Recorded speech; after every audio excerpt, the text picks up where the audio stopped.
Lucas capítulo 2, el verso 7. Dice la palabra, y usted me va a seguir en la escritura. Y dio a luz, ¿a quién? Está hablando de María. Y dio a luz a su hijo primogénito. ¿Y qué hizo? Haga la acción con sus manos. ¿Qué hizo? Lo envolvió en pañales. ¿Y lo acostó en dónde? Entonces haga la acción. Y lo acostó en un pesebre. ¿Por qué? Porque no había lugar para ellos en el mesón. Hoy quiero contarles acerca de una palabra que en hebreo, en griego suena patne, que traducido es pesebre. Cuando nosotros pensamos en Navidad o en los tiempos de diciembre, se nos ha vendido una idea de una camita de madera con paja, ¿recuerda? Y se nos dice, también se venden los accesorios para los pesebres, y usted va y lleva o tiene o ha visto las imágenes y allí se ve que ese es un pesebre. Y la palabra patne nos ha dicho en nuestra mente y en el comercio de que ese es el tipo de pesebre que se dio en los tiempos de Jesús. Pero déjeme decirle que durante siglos ha sido una idea que no es correcta. Hemos recibido las imágenes muy bonitas y muy bien pintadas, pero de acuerdo a la escritura y de acuerdo a la cultura y de acuerdo al contexto histórico, está demostrado que esto no es así. Se ha repetido esa imagen, pero no es así. En unos momentos usted verá la imagen, la producción nos va a ayudar. Y esta sí sería una imagen correcta de un pesebre. ¿En dónde está la diferencia? No era un establo improvisado. No tendría animales alrededor. A veces le colocamos el burro, la vaca, la gallina, el pollo, ¿verdad? Tampoco era de ese estilo. Tampoco era de madera. Y hoy entonces usted tiene que borrar esa imagen. Claro, usted podrá hacer las investigaciones del caso, como ya se hicieron, y está demostrado que entonces el texto bíblico está totalmente contrario a la idea que el mundo comercial nos ha vendido. El contexto hebreo entonces de este siglo, el siglo primero, revela que es mucho más profundo el tema del pesebre, es mucho más profundo el tema que nosotros nos hemos imaginado, porque Jesús no nació en un lugar cualquiera. ¿Aló? Si hubiera sido un establo sería un lugar cualquiera. Pero Jesús no nació en un lugar cualquiera. Todo proféticamente estaba establecido para su cumplimiento y estaba establecido de que iba a ser la sombra de lo que habría de venir, el perfecto, el don perfecto del cielo, y es para nosotros Jesús, el Hijo de Dios. Así que Jesús nació no en un lugar cualquiera, sino nació en el lugar exactamente donde proféticamente estaba establecido y donde el cielo había determinado que nacería. ¿Por qué no nacería en Tiro o en Sidón o en Jerusalén? ¿Por qué tendría que nacer en Belén de Judea? ¿Usted se ha preguntado esto? Así que Lucas capítulo 2, el verso 7, no está diciendo que Jesús nació en un establo, ¿o sí? Dice que Jesús nació en un pesebre. Hoy no es 24 de diciembre, hoy es 28. Y tampoco es el Día de los Inocentes para predicarles algo diferente. Les estoy diciendo que el sagrado escritor Lucas está diciendo que lo acostó en un pesebre, porque no había lugar para ellos en el mesón. La clave y la palabra clave aquí es pesebre. Les dije que en griego significa patne. Y este vocablo es el concepto equivalente no a un comedero común. Es una estructura tallada en piedra. Así que si me regresa a producción la imagen, usted encontrará que esto que está alrededor no es madera, es piedra. Esta piedra era tallada, por eso usted la ve como con picaduras alrededor, y era arrancada de la peña, y hacían esa profundización en la piedra para que quedara de este estilo. Este pesebre entonces era fijo porque pesaba mucho. Dos, este pesebre era de carácter limpio, no era un comedero. Este pesebre era usado entonces para resguardar animales seleccionados. Y es que en la cultura judía, en Belén de Judea, de acuerdo a la cultura, eran allí los lugares donde se seleccionaba los corderitos que estaban perfectos, que irían para el sacrificio en el templo. ¿Aló? ¿Comprendemos y empezamos a seguir el hilo? Era solamente en Belén donde se escogía el cordero que iba a ser presentado en el templo. ¡Oh, qué glorioso sería entonces ver a Jesús nacer en Belén, que iba a ser y es el cordero perfecto de Dios, que se presentó en el templo una vez y para siempre para el perdón de nuestros pecados? Ese es Jesús. No nació en un establo cualquiera, en un comedero cualquiera. Nació en el tiempo profético establecido por Dios y nació en el lugar perfecto.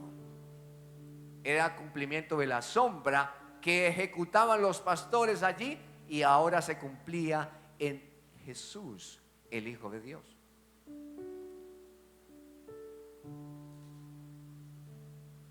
No es un lugar cualquiera. Ahora usted podría preguntarse, ¿por qué Jesús no nació en un palacio? ¿Por qué tendría que nacer en un pesebre?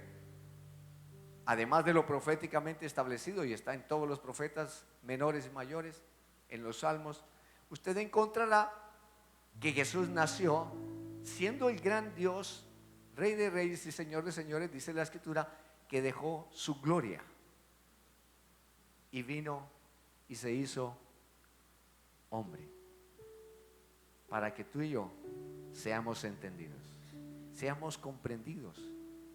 No tenemos un Dios lejano, tenemos el Dios más cercano, que comprende nuestras debilidades, que comprende nuestras angustias, que comprende nuestras sensaciones, que comprende nuestras incomprensiones, que comprende nuestras enfermedades, que comprende la singularidad del ser humano. ¿Aló? Esto es absolutamente asombroso. Como un Dios tan grande, de tanta gloria, que Moisés, cuando estuvo en el monte, bajó impregnado de tanta gloria. Cuando hace la transfiguración Jesús delante de sus discípulos, son impregnados de tanta gloria. Como tanta gloria se queda en el cielo y Él desciende como un frágil bebé, que luego la Escritura menciona que su nombre sería Hijo del Altísimo, el Hijo de Dios. Tú no has creído en un Dios lejano. Tú no has creído en un Dios de ídolos hecho por manos de hombres. Él es el creador del universo. Por sus palabras son sostenidas todas las cosas. Con su palabra han sido creadas todas las cosas, porque a Él le pertenecen y de Él son. Y con tanta grandeza y con tanto poder, Él vino para nacer en la más sencillo lugar, un pesebre, con tanta gloria contenida en un pesebre. Ahora, si nosotros vamos al día de su muerte, ¿en qué lugar fue sepultado Jesús? Dice que era un lugar, una sepultura de piedra, y era un lugar nuevo, no había sido usado, y de allí le pusieron una gran piedra como tapa, como sellando, y allí esa piedra fue movida porque Él resucitó. ¿En qué se parece lo uno de su nacimiento a su resurrección? Y si le agregamos estas palabras, que Él es la roca inconmovible de los siglos, ¿en dónde está la conectividad de todas estas cosas? Ese pesebre representa mucho más que un comedero, representa mucho más que un establo, representa que Él es la piedra angular, Él es Jesús, el Hijo de Dios. No hay otro como nuestro Dios. Y esto tiene que elevar nuestra fe. Esto tiene que elevar nuestra mirada. Esto tiene que elevar nuestras esperanzas. Porque nuestra esperanza no vino fundada en madera que se pudre, no vino fundada en paja que se quema, vino fundada en roca. No en vano se le cambió el nombre a Simón por Pedro. Era una figura también de lo que nosotros debemos estar formados, y que no estamos formados y anclados en la roca eterna de nuestra salvación. Así que en Belén los pastores especializados estaban dedicados a levantar y cuidar y recibir aquellos animalitos, corderos recién nacidos. ¿Para qué ellos recibían estos animalitos? Entonces, estos corderos recién nacidos estaban allí, número uno, para protegerlos. Se llevaban a este lugar porque era un lugar de protección. Cuando el Hijo de Dios viene a la tierra y llega al pesebre, ¿qué cree que está ocurriendo entonces en el símil o en el ejemplo que están haciendo los pastores? Los pastores colocan el cordero en el pesebre para la protección de ese cordero. Pero el Hijo de Dios viene a ese pesebre no para ser protegido, sino para decir: el que habita al abrigo del Altísimo morará bajo la sombra del Omnipotente Dios. Es inverso. No es que nosotros le estemos dando protección a Jesús, es que debajo de sus alas estarás seguro. Esto tiene que ponerle los pelos de punta. Esto tiene que obligarlo a decir: me ericé, porque es vivir bajo la sombra del omnipotente Dios. Eso todavía nuestra mente no lo entiende. Cuando saco a Max, nuestro cachorro, por las noches, siempre miro al cielo. Y en las noches que son libres de nubes, empiezo a contar las estrellas. ¿Y sabe cuántas veces me he perdido? Todas. Y cuando contemplo la inmensidad de la noche y de la profundidad de las estrellas, yo digo lo que dijo el salmista: ¿qué es el hombre para que tengas de él memoria?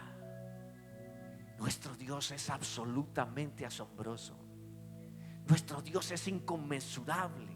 Nuestro Dios no está para meterse en cuatro paredes. Aún en el templo más grande que exista, los cielos de los cielos no pueden contener su gloria.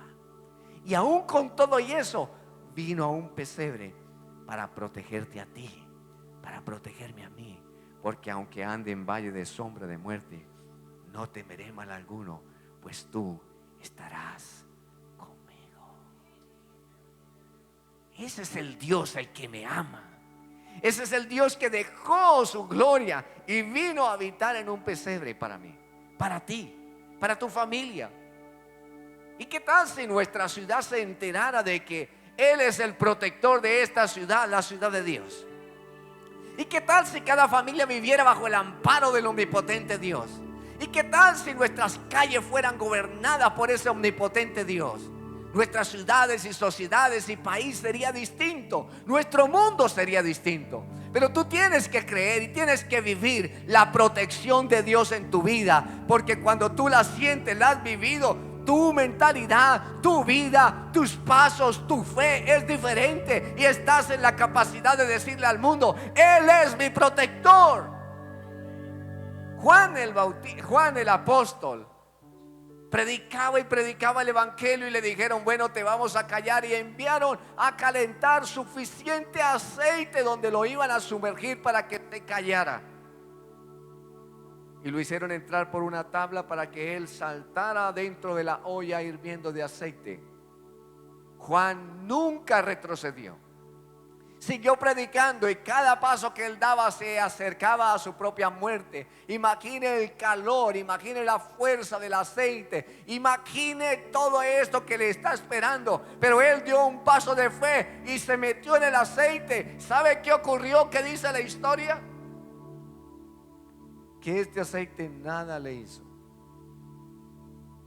Y lo volvieron a sacar untado de aceite. Pero este aceite que iba a ser su muerte fue ahora la unción que reposó sobre él para protección. Wow. Y entonces uno recuerda las palabras: y si yo quiero que él quede hasta el fin. Él vino para protegerte, para que cumplas el propósito para el cual fuiste creado. Tú no viniste para ser librado de los males solamente o del día malo. Viniste para ser protegido hasta que cumpla Jehová el propósito en tu vida. No puede pasar un año más sin que cumplas, bajo la protección del Altísimo, tu propósito aquí en la tierra. Cuando tú no tienes claro el propósito, te sirve el bus de Vicente para donde va toda la gente. Pero cuando tú tienes claridad de que quien te protege y tienes claridad del propósito, entonces sabes que donde vayas estarás seguro. En cada viaje que hacemos, sea por tierra, en bicicleta, en moto, como en aviones, y estoy en las alturas, yo digo: en mis alturas me hace siempre andar. Y es asombroso, salgo de día y termino de noche, y allá en el horizonte circular se ve como el sol cae. Pero también cuando regreso a la inversa, como el sol sale. Ese es el Dios que te protege. Ese es el Dios que puede hacer el milagro que tú estás esperando. Ese es el Dios que he visto, que hace las cosas ayer, hoy y siempre. Es el Dios que cumple la voluntad perfecta. Es el Dios que se manifiesta en el Padre nuestro. Que venga hoy tu reino y sea establecido aquí en la tierra. Ese es el Dios del cual yo le estoy hablando. No le estoy hablando de un Dios debilucho, de un bebé sencillamente pequeño, no sé de cuántas libras, que es envuelto en un pesebre y en un establo, que es una equivocación. Le estoy hablando del Dios de la vida. Le estoy hablando del creador de todo el universo.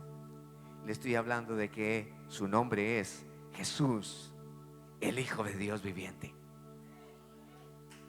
Solamente de Él. Cuando las personas me preguntan cuál libro debería empezar a leer en la Biblia, yo les digo: lee siempre el Evangelio de Juan. ¿Y por qué, pastor? Me hacen la pregunta. Yo les digo: porque si el Hijo de Dios os libertare, seréis verdaderamente libres. Porque si encuentras a Jesús como el Hijo de Dios, tu mente, tu vida se va a revolucionar. Porque el Evangelio de Juan habla acerca de Jesús como el Hijo de Dios. Frases tan comunes, tan fantásticas y tan poderosas en el Evangelio de Juan. ¿Cuál versículo recuerda usted de Juan? Famosísimo. Juan 3:16. Porque de tal manera amó Dios al mundo, que ha dado a su Hijo.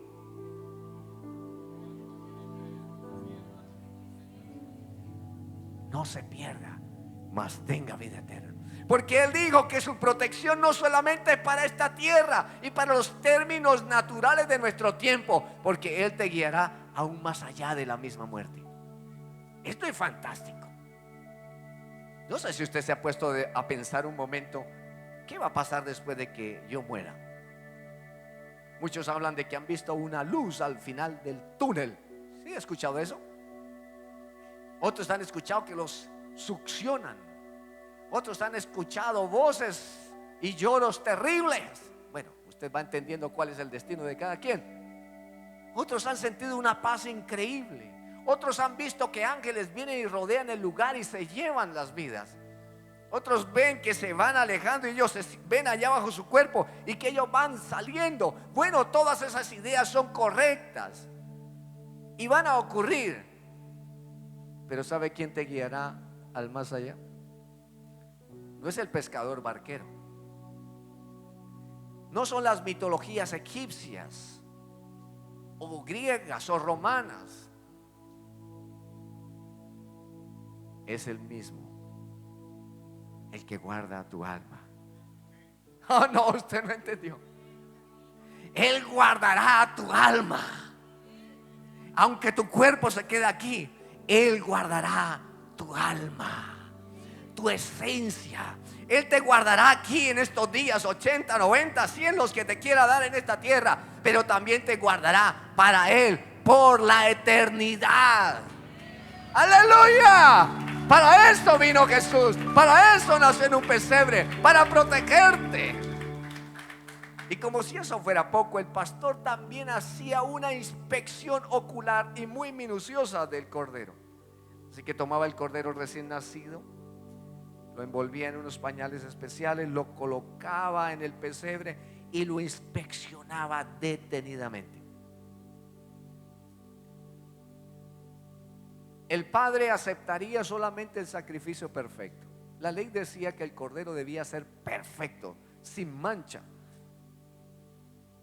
Y esto es equivalente a la iglesia, que nos iremos a la eternidad en nuestros vestidos de lino fino, limpio y resplandeciente, sin mancha. Ahora mírese usted mismo, mírese, haga la observación. ¿Cuán perfecto eres?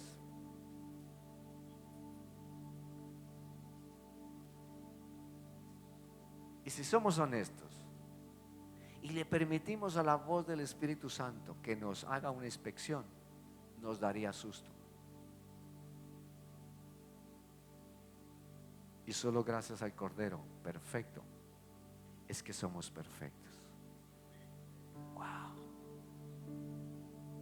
Esto me deja sin palabras, porque no es mi mérito, es el mérito único y absoluto del Cordero de Dios inmolado en la cruz, que te da perfección, que te permite entrar en la vida eterna, que te permite ser llamado hijo de Dios.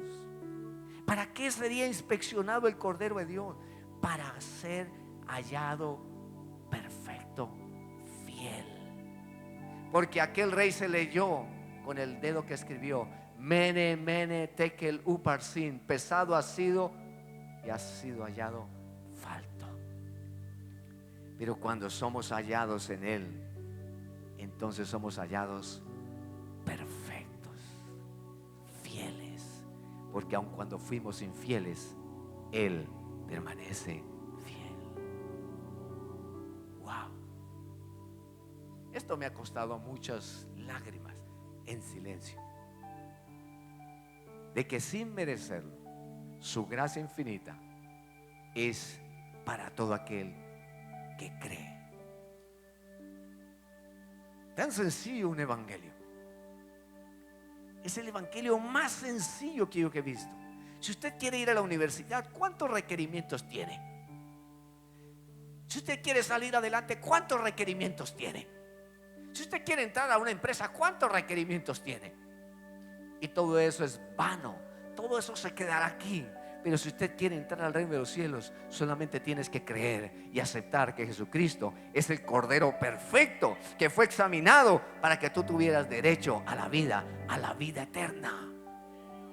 No hay más.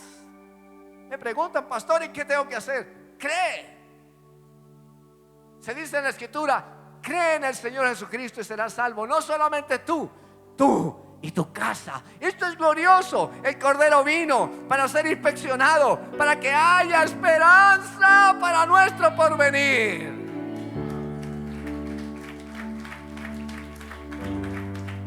Sin esa inspección primaria no se podría llevar el Cordero al templo. Wow. Sin esa inspección de Jesús allí en el pesebre, no podría ir a la cruz. Todo lo que está aconteciendo naturalmente ante los ojos de María y de José es asombroso y ellos no se dan cuenta, no lo perciben, porque para percibir las cosas del Espíritu nosotros tenemos que discernirlas de acuerdo a la palabra de Dios en el Espíritu. Libro de Romanos capítulo 8, usted debería leerlo con frecuencia. La vida del Espíritu. Por eso lo que ocurre en este pesebre es una cosa asombrosa. Siempre hemos dicho aquí en la congregación, y esto lo tiene que tener usted claro, que aquí no estamos solos. Aquí hay ángeles, aquí hay gloria de Dios, aunque usted no lo vea y aunque usted no lo quiera creer. Porque para el que cree, todo es posible. Porque en este lugar hemos visto liberaciones, sanidades y cosas extraordinarias, y lo seguiremos viendo.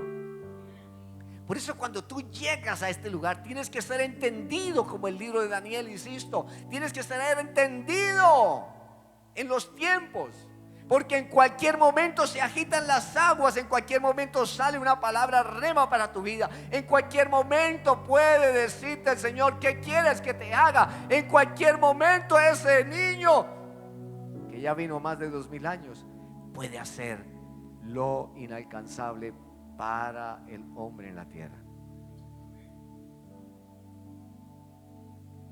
En días pasados nuestra hermana Eliana, ¿no está? ¿No está Eliana? Ah, sí, hermana Eliana traía una de sus amigas. El día del accidente de mi esposa ya va a ser 4 meses, 6 meses, 5 meses. No me pases tanto rápido. Ya hace 5 meses y estábamos en tremendo caos. 12 días ella con el hombro por fuera luxado, partido en la cabeza, 4 partes, el 50% aplastado, roto su ligamento axilar. Llámese toda la historia clínica. Estaba en Medellín hablando con el doctor José David, el neurooftalmólogo, y me dijo: pastor, esto es igual que usted corta un cable, córtelo, cortado quedó. ¿Cómo lo va a pegar? ¿Con babas? Lo que está ocurriendo allí es un milagro, y Dios en este proceso de milagros ha colocado personas como la amiga de nuestra hermana Eliana, que nos abrió la puerta y nos tendió la mano. Dios siempre coloca personas a tu lado para darte la conexión, para que Él se manifieste para tu vida. Ese es el Dios que nos protege, ese es el Dios que nos examina, ese es el Dios que quiere contactarnos, ese es el Dios que quiere hacer alianza de pacto con nuestra vida. Él no quiere tu dinero, Él no quiere las cosas tuyas, Él no necesita nada de eso. Él vive en gloria, Él vive en resplandor, Él no necesita la energía eléctrica, pues Él es el mismo la luz. Él es Dios y quiere venir a habitar en tu corazón, transformar tu mente, transformar tu corazón. Aun si es necesario resucitarte, lo va a hacer. Yo lo veo en el brazo de mi esposa todos los días. El médico dijo en el primer reporte: yo garantizo que ella en 6 meses va a llegar hasta el 60%. Y yo le dije: no, doctor, yo sé en quién he creído. En 3 meses y medio que fuimos al control, ya va en el 60%. ¿Cómo es posible que después de que cortes un cable empiece a pasar energía? Y esto es probado. Fuimos al médico de la electricidad, ¿cómo se llama? No, hacer el examen de neuroconducción, que es con electricidad. Después de la cirugía, la llevamos y le pasaban corriente y el brazo estaba ahí quieto, no se movía. 3 meses y medio después, el brazo se mueve. El brazo se mueve.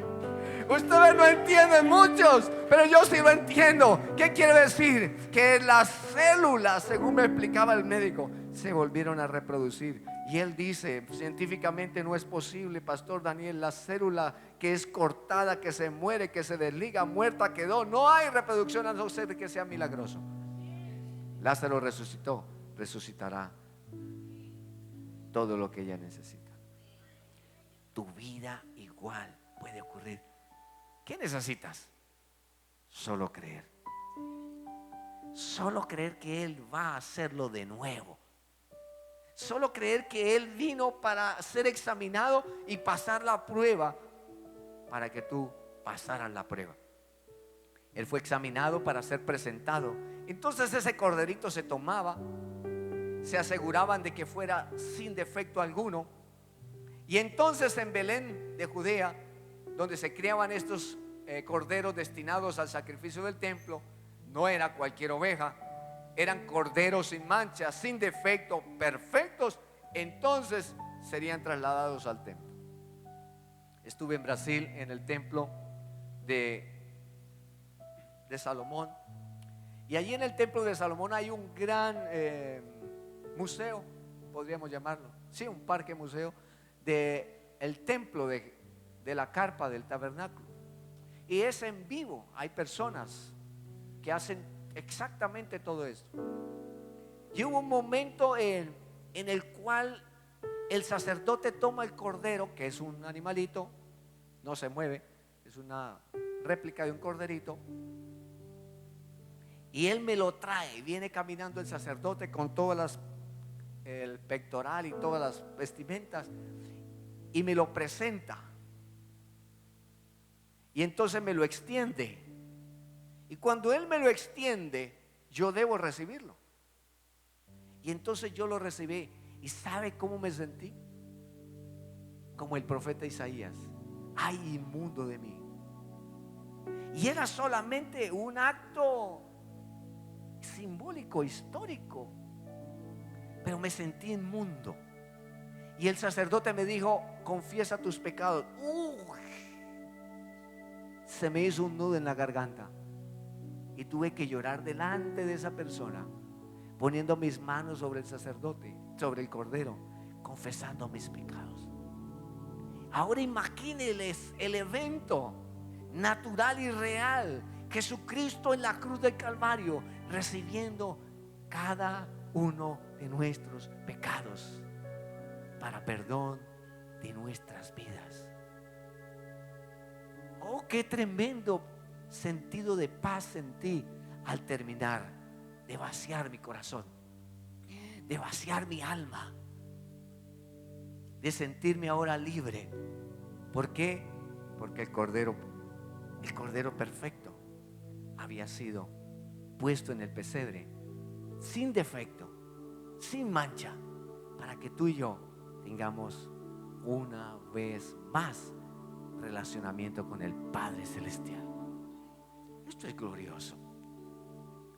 Este cordero entonces era maravilloso, sigue siendo maravilloso.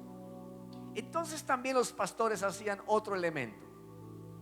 Ellos tomaban el cordero y lo envolvían en unas vendas que eran separadas cuidadosamente, vendas que eran preparadas para envolver este animalito. ¿Qué dice Lucas capítulo 2, el verso 7? ¿Qué hizo María con el bebé? Lo envolvió en pañales. Hasta en los pequeños detalles se cumplió proféticamente establecido para esta tierra y para nuestra liberación. ¿De qué nos habla esto? De que si Dios cuida de las aves,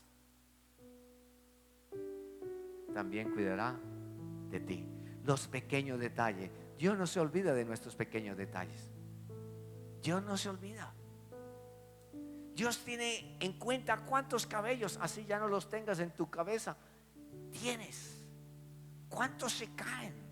¿Cuáles son los sueños? ¿Cuáles son tus pensamientos? Aún antes de que suban, Él ya los sabe.